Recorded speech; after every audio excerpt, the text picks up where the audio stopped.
Hello everyone, আমি মিশকা। সারিকা হোসেনের লেখা চেকমেট পর্ব ৮ নিয়ে চলে আসলাম। তো চলো গল্প শুরু করা যাক। শহর জুড়ে সারফারাজের পালিয়ে যাওয়ার খবর ফলাও হলে খুব দ্রুত। চিটিয়াগঞ্জ বিভাগের প্রত্যেকটি থানায় সারফারাজের ছবি পাঠিয়ে কঠিন নজরদারি করা হলো। আর্মি, পুলিশ, নেভি, বডিগার্ড সবাইকে দেওয়া হলো কঠিন হুঁশিয়ারি, কোনোভাবেই যেন সারফারাজ পালাতে না পারে। প্রশাসন আজ খুব ব্যস্ত। সামান্য একটা 17 বছর কিশোরকে নিয়ে দেশজুড়ে তুমুল মাতামাতি আর ভয়ানক আতঙ্ক। এদিকে খুব মুমূর্ষু অবস্থায় হাসপাতালে অ্যাডমিট করা হয়েছে সুফিয়ানকে। ক্লোজ রেঞ্জ থেকে শ্যুট করার কারণে বুলেট তখনই বেরিয়ে গেছে, কিন্তু রক্তপাত হয়েছে প্রচুর। সুফিয়ান চৌধুরীর লাইফ রিস্ক খুব প্রকট আকারে দেখা দিয়েছে। শ্বাস চলছে খুব ধীরে, শরীরে ফ্যাকাশে হয়ে গিয়েছে ইতিমধ্যে। হসপিটাল জুড়ে ডক্টর, নার্স আর পুলিশ দৌড়াদৌড়ি, কান ভারী হয়ে উঠল। নিয়াজ মোরশাদের কাছে বিষয়টা কেমন যেন সন্দেহ ঠেকল, কিন্তু সুফিয়ান চৌধুরী দীর্ঘ বছর সততা আর কঠোরতায় তাকে দমিয়ে রাখল। স্পেশালভাবে পুলিশ কারে রেখাকে হসপিটালে আনা হলো। সামান্য একটু সুখ ধরা দিতেই আবার যেন কষ্ট এসে ভর করলো তার জীবনে। কিন্তু রেখা কাঁদলো না আজ। চোখে কেমন পাথরের মতো রূপকথাকে জড়িয়ে ধরে বসে রইল ওয়েটিং চেয়ারের এক কোণে। মুহূর্তেই কয়েক ব্যাগ রক্ত জোগাড় করা হলো। সেগুলি ক্রস ম্যাচ করে আবারও নার্স ছুটলো ইমার্জেন্সি ওটিতে। নার্স ঢুকা মাত্রই বৃহৎ ওটির রুমের দরজা বন্ধ হয়ে গেল। জ্বলে উঠলো লাইট, চলতে লাগলো একদিকে রক্ত বিনিময়, অপরদিকে অপারেশন। চোখ বুদ্ধিদীপ্ত সাব ইন্সপেক্টর জাহাজ ছাড়া 2 মিনিট আগে সমস্ত বাধা ডিঙিয়ে সাইপ্রাসকে তুলে দিল বিশাল মালবাহী কার্গো শিপে। জাহাজ গন্তব্য ক্যালিফোর্নিয়া। সময় লাগবে 1 মাস বা তার বেশি। সাইপ্রাস এই জাহাজে একদম খালাসি পরিচয় থাকবে। ক্যালিফোর্নিয়া যাওয়ার মতো সুফিয়ান চৌধুরীর বন্ধু তাকে রিসিভ করবে, এমনটাই জানে আবির। সারফারাজের হাতে কিছু শুকনো খাবার প্যাকেট দিয়ে দ্রুত নেমে গেলেন আবির। আবির চলে যেতেই বিকট হুইসেল বাজিয়ে সমুদ্র তীরে ধীরে ধীরে চলতে লাগলো জাহাজ। এতক্ষণ সময় ধরেও সারফারাজ কেমন কঠিন হৃদয়ের মানুষের মতো নির্বিবাক ভঙ্গিতে দাঁড়িয়েছিল। আকাশে চোখ জোড়াতেও ছিল অদম্য সাহস। ভয় যেন তার ধার কাছেও ঘেঁষতে পারছে না। কিন্তু জাহাজ চলতে সমস্ত জাহাজ কোথায় যেন হারিয়ে গেল। চোখ জোড়াও কেমন অসহায় হলো। নিজের মা বাবাকে হারিয়েও যেই ছেলে শক্ত মন দিন পার করছে, সেই ছেলে হঠাৎই অজানা ব্যথায় আর একাকী ভয়ে হু হু করে কেঁদে উঠল। নিজের বয়স ভুলে 2 বছরের ছোট বাচ্চার ন্যায় কেঁদে উঠল সারফারাজ। নিজের অবস্থান থেকে রূপকথার অবস্থা অনুধাবন করলো সে। মেয়েটির মায়াবী কান্নারত মুখশ্রী মনে পড়তেই বুক ভেঙে আরো কান্না এলো। রূপকথাকে আগলে রাখার মানুষ আছে, কিন্তু তাকে কে আগলে নেবে? এই ভয়াবহ বিশাল দরিয়া কিভাবে পাড়ি দেবে সে? জাহাজের মাঝতলে দাঁড়িয়ে বিশাল খোলা আকাশ আর নিষ্ঠুর সমুদ্র নজর বোলাতে সারফারাজ। এরপর গলার সমস্ত শক্তি খাটিয়ে চিৎকার করে উঠল, মা! চোখের পলকে কেটে গিয়েছে একটি মাস। সুফিয়ান চৌধুরী এখন সুস্থ, কিন্তু পুরোপুরি নয়। এখনো উঁচু গলায় কথা বলতে পারে না তিনি। বুকের আর পিঠের ক্ষত অনেকটাই শুকিয়ে গিয়েছে। রূপকথা কেমন যেন চুপচাপ হয়ে গিয়েছে। সারফারাজের সাথে বোতাম এর দিকে তাকিয়ে থেকে দিনের বেশিরভাগ সময় কেটে যায় তার। রেখা চিন্তা ভাবনা করছে আর কয়েকদিন গেলে রূপকথাকে স্কুলে ভর্তি করবে সে। বাচ্চাদের সাথে বন্ধুত্ব হলে তার মনমারা হয়ে থাকবে না। রূপকথা এক্সট্রা দেখাশোনা করার জন্য আরেকজন ন্যানি রাখা হয়েছে। মেয়েটি সারাক্ষণ রূপকথার সাথে কথা বলে, খেলে। প্রথমে রূপকথা কারোর সঙ্গে পছন্দ করতো না, কিন্তু ধীরে ধীরে নিঝুম নামের ন্যানির সাথে তার সম্পর্ক গড়ে উঠেছে। রেখা যেই কাজ করতে না পারে, নিঝুম তা খুব সহজে রূপকথাকে বলে মানাতে পারে। মন থেকে মরে যাওয়া রূপকথাকে ভুলিয়ে ভালিয়ে বাইরে নিয়ে বিশ্বের সময় কাটায় নিঝুম। রূপকথা প্রথমে বাইরে থাকতে চাইতো না। নিঝুম প্রচেষ্টায় এখন অনেকটাই স্বাভাবিক হয়েছে। রেখা বেশ কয়েকজন চাইল্ড নিকোলজিস্ট এর শরণাপন্ন হয়েছে। প্রত্যেকে একই কথা, বেবির মনে আঘাত পেয়েছে, স্বাভাবিক হতে সময় লাগবে। রেখা প্রহর গুনছে, রূপকথাকে স্বাভাবিক হয়ে তাকে মা বলে ডাকবে, কিন্তু রূপকথা তার পরিবর্তে রেখার সাথে সাথে কথা বলা বন্ধ করে দিয়েছে। তার মতে এই মহিলা জোর করে সারফারাজের থেকে তাকে আলাদা করে দিয়েছে আর তার সেভিয়রের সারফারাজকে হারিয়ে গেছে। রূপকথা জানে কেউ বেড়াতে গিয়ে এতদিন থাকে না। নিশ্চয়ই সারফারাজ হারিয়ে গেছে। আবার কখনোই সারফারাজ ফিরে আসবে না, তাকে রূপকথা বলে ডাকবেও না। গার্ডেনে নিঝুমের সাথে হেঁটে হেঁটে বিভিন্ন ফুল দেখছিল রূপকথা। হঠাৎ সারফারাজের কথা মনে পড়তেই ভেউ ভেউ করে কেঁদে উঠলো মেয়েটি। ছোট ছোট 2 হাতে মেলে ডেকে উঠলো, তুমি কি আর ফিরবে না সারফারাজ? আমার কষ্ট হচ্ছে, এদিকে কাউকে আমার ভালো লাগে না। তুমি অনেক পচা সারফারাজ, না ফিরলে আর কথা বলবো না তোমার সাথে। মেয়েটি কান্নারত মুখের পানে তাকিয়ে তপ্ত শ্বাস ফেললো নিঝুম। এরপর কোলে তুলে চোখ মুছে বলল, কেঁদো না রূপকথা, সারফারাজ ফিরবে। ভাঙা সিক্ত গলায় রূপকথা অবুঝে না শুধু, কবে ফিরবে? উত্তর জানে না নিঝুম, শুধু কম্পিত গলায় বলে, ফিরবে রূপকথা। এদিকে মেয়ের কান্না পুরোটাই আড়াল থেকে দেখছেন সুফিয়ান। সহ্য করতে না পেরে রাত দিনের হিসাব না কষে বন্ধু আলেকজান্ডারকে কল করেন। ভদ্রলোক বেঘরে ঘুমাচ্ছিল, কারণ এখন গভীর রাত। ঘুম জড়ানো চোখে ফোন হাতের সামনে এনে স্ক্রিন সুফিয়ানের নাম্বার দেখে হাই তুলে ফোন কেটে দিয়ে পুনরায় ব্যাক করলো। আলেকজান্ডারকে পেয়ে সুফিয়ান জিজ্ঞেস করলো, বন্দরে খোঁজ নিয়েছিস?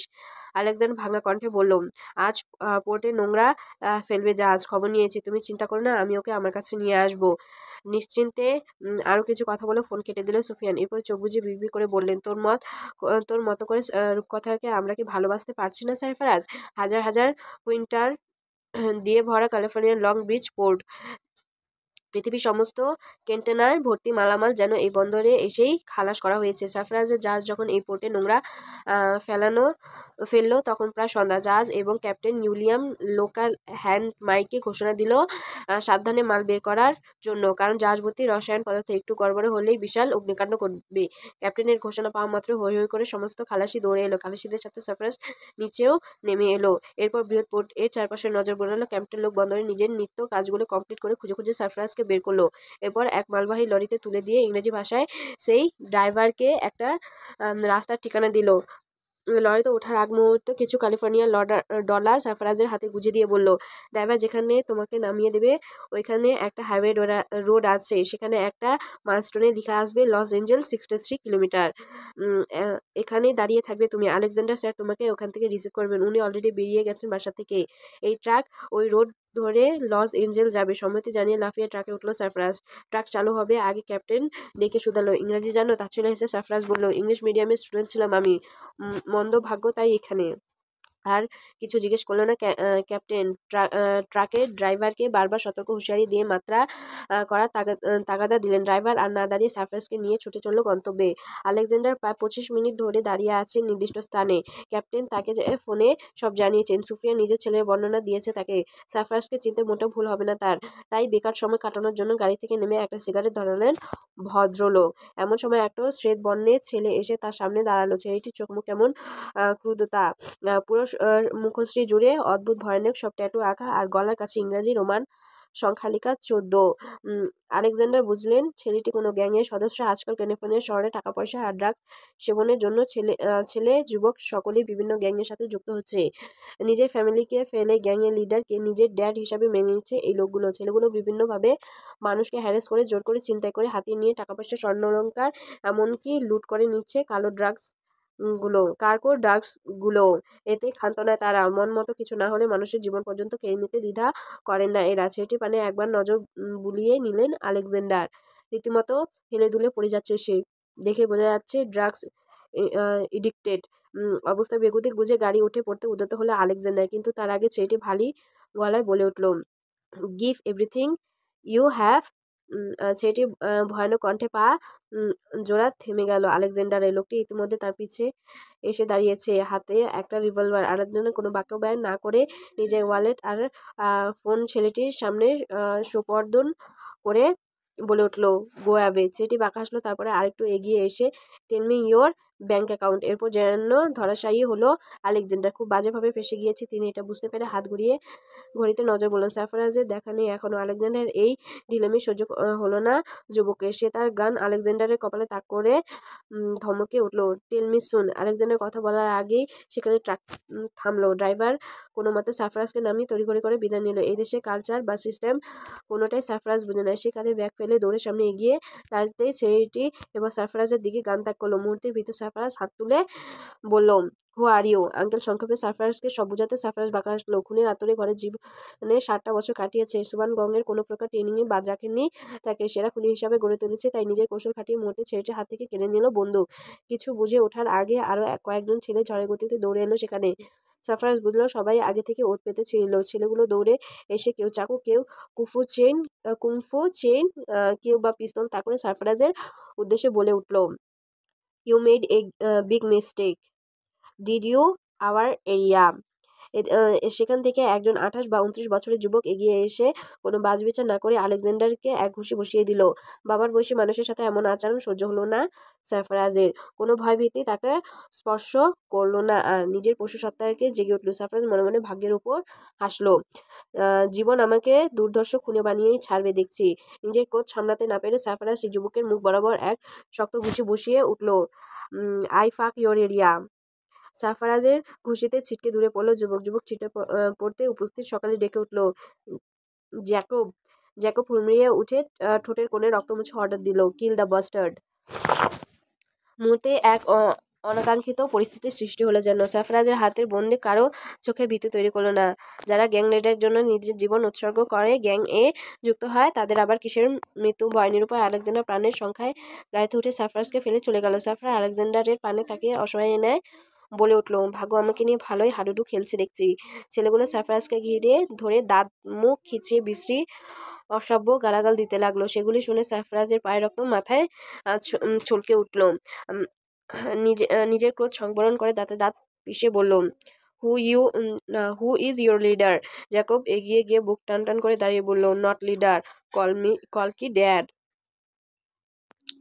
সারফারাজের ভয়ানক চোখ জোড়া দিয়ে ছেলেটি একবার দেখলো উচ্চতা তার সমান সমান হবে। এরপর ছেলেটি চোখে চোখ রেখে পায়ে গুলি বসিয়ে দিল। গুলি খেয়ে মুহূর্তে মাটিতে বসে পড়লো জ্যাকব। এরপর ছো মেরে পাশে অবস্থিত ছেলে থেকে কুম্ফু চেন কেড়ে নিয়ে কেউ কিছু বলে ওঠার আগে জ্যাকবের গলা পেঁচিয়ে ঘাড়ে উঠে বসলো সারফারাজ। এরপর শক্ত হয়ে দুই প্রান্ত থেকে সেই চেন টেনে ধরে শুধালো, হু ইজ ইউর ড্যাড? ছেলেগুলো ভ্যাবাচাকা খেয়ে জ্যাকবের বিকৃত মুখের পানে তাকিয়ে রইল। দরদাহীন, তাদের মূল্য নেই। জ্যাকব মারা গেল, অন্য গ্যাংয়ের ছেলে এসে এখানেই পিষে ফেলবে তাদের। এদিকে সারফারাজের নিষ্ঠুর হাতে পিস্টনে জ্যাবক এর জিভ বেরিয়ে এলো। সারফারাজ আবার ধমকে উঠলো, হু ইজ ইউর ড্যাড? ছেলেগুলো কম্পিত হাতে নিজের হাতিয়ার তাক করে বলে উঠলো, leave him, otherwise you will kill you. ইতিমধ্যে সারফারাজ বুঝে গিয়েছে জননেতাদের প্রাণ ভোমরা, আর এখানে বেঁচে থাকতে হলে আধিপত্য বিস্তার করে মানুষের মনে ত্রাস সৃষ্টি করেই টিকতে হবে। নিজের বুদ্ধি আর টিকে থাকবার সংগ্রাম চিন্তা করে বাছবিচারহীন জ্যাবক এর মাথায় গুলি করে ধমকে উঠল, হু ইজ ইউর ড্যাড? জ্যাবককে লুটিয়ে পড়া দেহের পানে তাকিয়ে হাঁটু মুড়িয়ে বসে গেল ছেলেটি। এরপর সারফারাজ আবার হুঙ্কার ছাড়তেই মাথা নিচু করে বলে উঠল, ইউ আর আওয়ার ড্যাড। তো বন্ধুরা, আজকের পর্বটা এই পর্যন্ত। যদি ভালো লাগে তাহলে একটা লাইক করো, আর পরবর্তী পর্ব পাওয়ার জন্য সাবস্ক্রাইব করো। সবাই ভালো থাকবে, সুস্থ থাকবে। আজ এই পর্যন্ত, বিদায়।